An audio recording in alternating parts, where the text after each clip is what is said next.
Assalamualaikum warahmatullahi wabarakatuh. Ilmaan Oromoo akkam jirta warreen biyya lafaa jirtan akkam nagaa fayyaa keessanii jirtanii jiruuf jireenyi maal fakkaata? Alhamdulillah as keenya jirra akkam isin jennee jira nagaa ani nagaadha baga naaf jiraattanii jiruuf jireenyi maal fakkaata baga jiraattanii as keenya jirra as gahuun waan guddaadha baga naaf jiraattanii baga arra geessanii ulfaadhaa galatoomaadhaa tamam shawuun baay'ee isin jaallata baay'ee isin kabaja baay'ee isin mararfata kan maafu YouTube isaas like godhaa share godhaa comment illee jalatti kannaa yaadni keessanis nu jabeessaa wal jajjabeessinaa hamma dhumaatti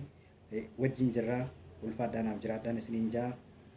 guyyaa har'aa ajandaa tokko qabadhee dhufee jira ajandaan an qabadhee dhufee jirus ilmaan Oromoo warreen biyya lafaarra jirtan akkam nagaahii baga naaf jiraatanii jiraachuu waan guddaadha tamam shawuu like godhaa subscribe godhaa comment illee jalatti nuuf kannaadha yaadni keessanis nu jabeessaa wal jajjabeessinaa wal cinaa dhaabbannaa hamma dhumaatti wajjin jirraa akkasiin isiniin jaa yuutuubiin tun amma reefuun bane waan ta'eef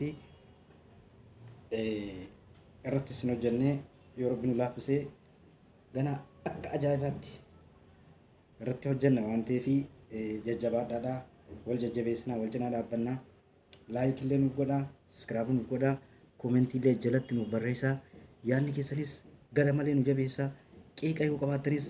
jalatti nuuf barreessaadha kanumaafuu wal cinaa dhaabbannaa ulfaadhaa galatoomaadhaa yaadni keessan baay'ee faayidaa qaba komentiin isin kennitanis faayidaa qabdi maaliif laayikiin teessanis faayidaa qabdi sheeriin teessan ammoo faayidaa baay'ee qabdi kanumaafuu sheeris nuuf godhaa laayikis nuuf godhaa waa tokko nambisinaa akka isin bareeddutti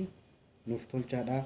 wal cinaa dhaabbannaa hamma dhumaatti wal jajjabeessinaa inshaallah taalaa yoo rabbi jedhe ulfaadhaadhaa tamaam shawuu